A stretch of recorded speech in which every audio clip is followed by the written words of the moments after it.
Après Enzo Maresca, Liam Rossignol et Callum McFarlane en tant qu'intérim, eh bien c'est le début d'une nouvelle ère à Chelsea alors que Xabi Alonso devient le nouvel entraîneur des Blues.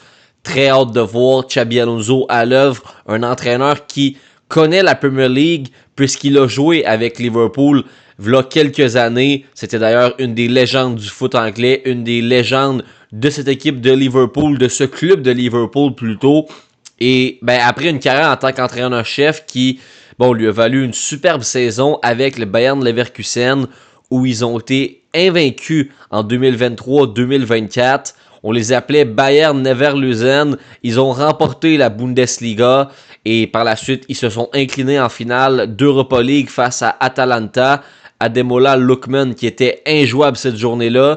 Là, Xabi Alonso, il a eu sa chance en Espagne avec un grand club, le Real Madrid. Ça n'a pas été un parcours concluant, un parcours qui est rempli de succès, mais tout de même, lorsqu'on regarde ensuite qui l'a remplacé, Arbeloa, lui non plus, ça n'a pas été facile. Il faut dire qu'à ce moment-là, le vestiaire du Real, l'année dernière, c'était pas évident. On a vu l'incident de Tchouaméni, Valverde. On sait également que Mbappé avait beaucoup d'influence dans ce vestiaire-là. Xabi Alonso, de temps en temps, voulait mettre Mbappé de côté. Ça n'a pas fonctionné, mais je pense qu'il en est ressorti gagnant. Et maintenant, il a une autre opportunité. Il faut savoir que cet entraîneur-là n'avait peut-être pas les ressources nécessaires pour faire ce qu'il voulait faire au Real Madrid, c'est-à-dire jouer avec une défense à 3, jouer avec des pistons. Mais là, maintenant, à Chelsea, il peut le faire. Alors, très hâte de voir ce que ça va donner. Mais il arrive à Chelsea, un endroit où les entraîneurs se succèdent. Les résultats sont pas mal tous les mêmes, malgré que, Chelsea a remporté la Coupe du Monde des clubs là, il y a 2 ans. Mais il y a beaucoup de pression sur un entraîneur-chef à Chelsea. Le board prend beaucoup de place également, les directeurs sportifs et tout. Et on sait que si ça vient qu'à être difficile, t'as pas les résultats nécessaires, t'as pas vraiment d'identité de jeu, rapidement, tu peux prendre le bord. Et à Chelsea, on niaise vraiment pas avec les entraîneurs-chefs. Par contre, ce qui est positif pour Xabi Alonso, contrairement à Liam Rossignol notamment, c'est que lui, il a eu du temps. Il arrive avec une pré-saison, mais surtout, il a eu le temps de connaître son équipe, d'aller chercher des joueurs en particulier pour combler certaines positions. On pense notamment à Palestra, un Italien qui va évoluer au poste de piston. On va en parler tantôt, mais il n'y a pas de compétition européenne cette année pour Chelsea. Donc ça, c'est encore plus facile pour Xabi Alonso, puisque rappelez-vous ce qu'a vécu Liam Rossignol. Il est arrivé durant la saison, et puis il y avait des matchs de Champions League le mardi ou le mercredi. Ensuite, le samedi ou le dimanche, c'était Premier League. Et ensuite, ça continuait de la sorte. Donc, jamais Rossignol avait le temps d'être avec son équipe, de la préparer, de travailler certaines choses à l'entraînement aussi, puisque c'est des entraînements où on revenait d'un match, donc lendemain de match, décrossage, et ensuite veille de match également. C'est plus un entraînement léger où les remplaçants vont avoir quelques répétitions sur le terrain. Mais là, Xabi Alonso, il y a une seule compétition à se préoccuper cette saison, c'est la Premier League. Il y a également les coupes domestiques, mais je pense que Chelsea, après avoir terminé au 10e rang l'an dernier de Premier League, clairement, ils vont focus là-dessus. Et ça, le fait de jouer une seule grosse compétition, entre guillemets, ça avantage clairement Xabi Alonso, mais surtout l'effectif de Chelsea. Un effectif qui est reconnu pour avoir des joueurs qui sont assez fragiles, Reece James notamment, Cole Palmer qui jouait sur blessure et qui, il y avait de la Champions League, donc il ne pouvait pas se remettre à 100%.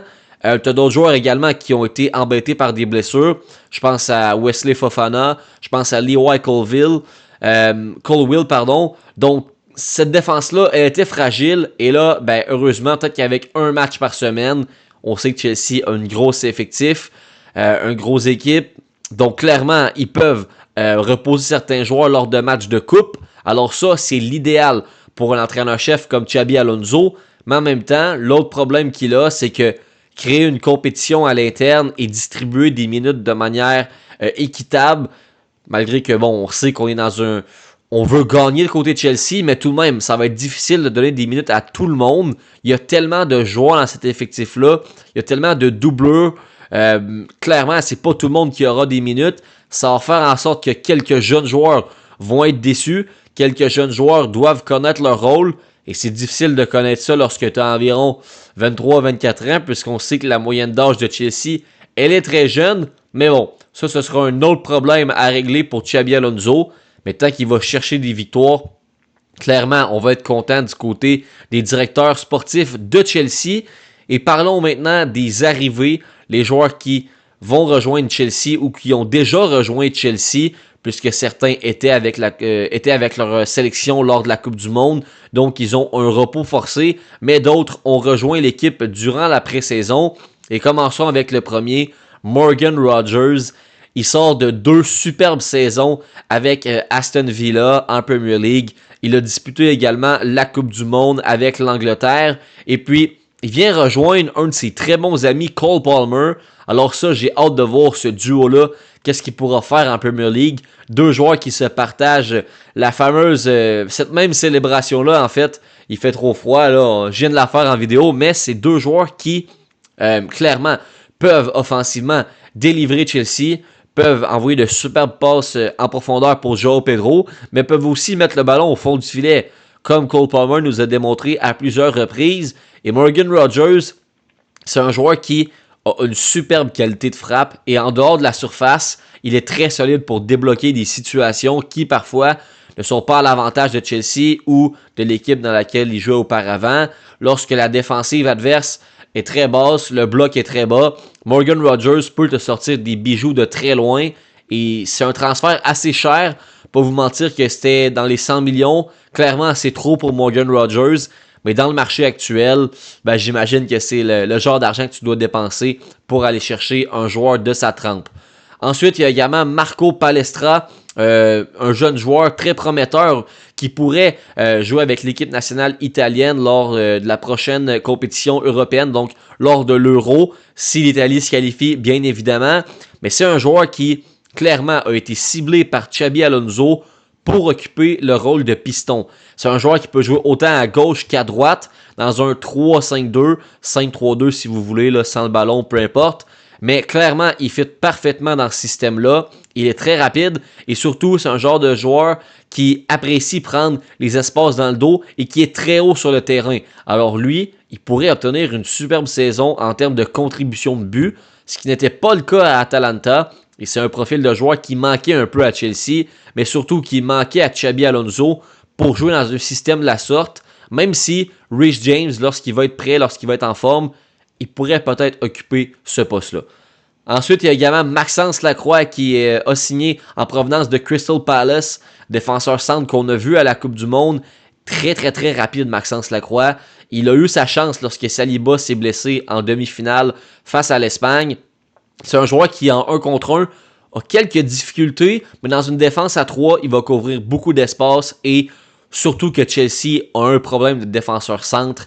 La profondeur, elle n'est pas là. Il y a Tosin, il y a Benoît Badiachil, Levi Colwill, tu as également Wesley Fofana, Jorel Ato, des jeunes joueurs, mais des jeunes joueurs également qui sont souvent blessés, qui n'ont pas eu beaucoup de minutes l'année dernière, donc n'ont pas beaucoup de matchs références. Maxence Lacroix, à chaque semaine, il débutait les matchs pour Crystal Palace. Il peut jouer beaucoup de minutes et c'est un joueur qui est très fiable, mais surtout qui connaît son rôle et défensivement dans les airs, peu importe que ce soit dans les petits espaces, il est capable de défendre plein de genres de situations, mais là où il a le plus de difficultés, c'est en 1 contre 1. Par contre, dans une défense à 3 slash à 5, peut-être que Maxence Lacroix, c'est une très belle recrue. Encore une fois, le price tag, le montant du transfert, je pense qu'il est un peu élevé, mais bien hâte de voir tout de même un défenseur qui, clairement, Chelsea avait besoin d'un défenseur, et les partisans de Chelsea que je connais sont contents de voir que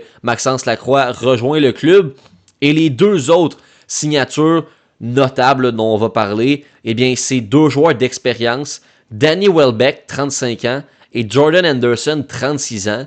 Et Welbeck, il a connu une superbe saison en Premier League. Il trouvait le fond du filet à plein de reprises.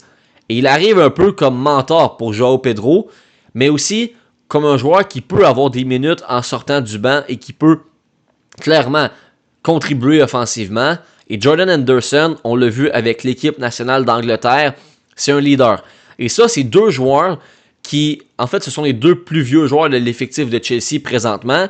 Mais Chelsea n'a aucun joueur de plus de 30 ans, à part ces deux nouvelles recrues-là.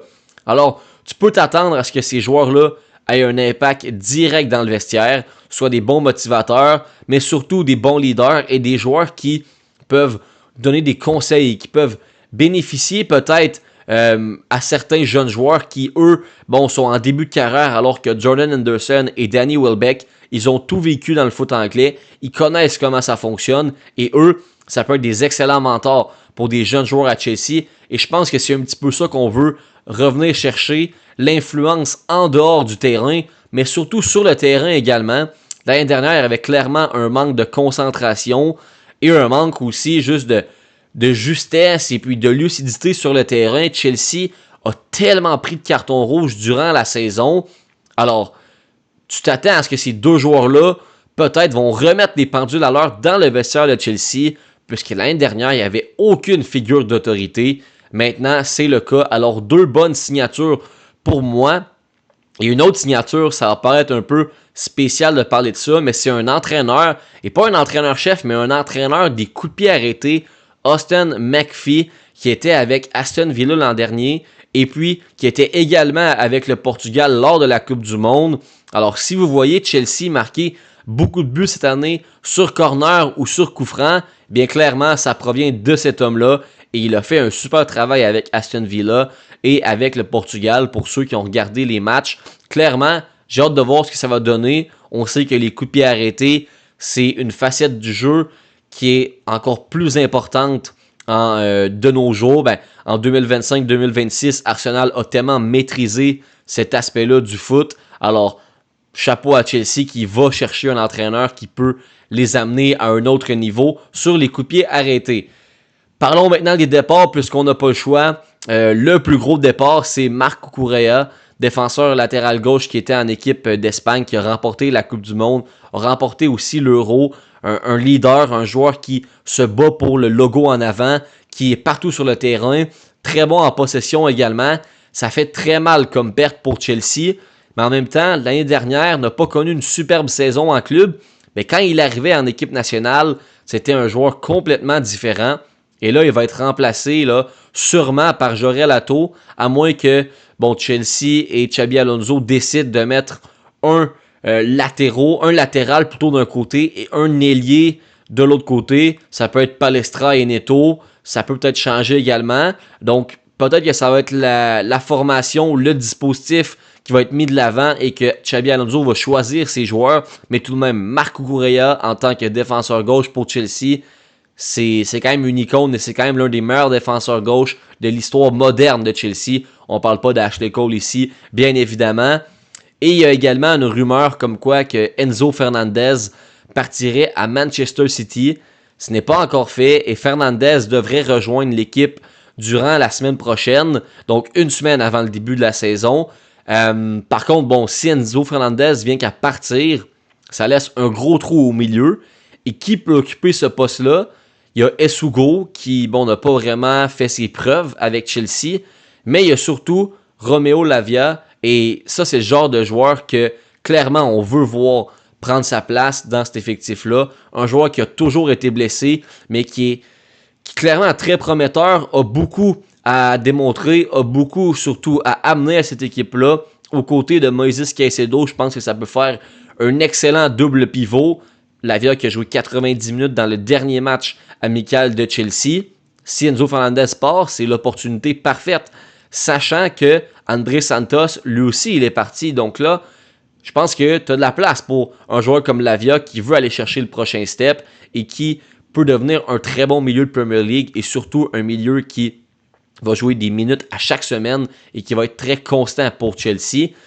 Et en terminant cette vidéo, parlons de l'effectif de Chelsea. Lorsqu'on regarde ça, il y a des joueurs de classe mondiale un petit peu partout sur le terrain.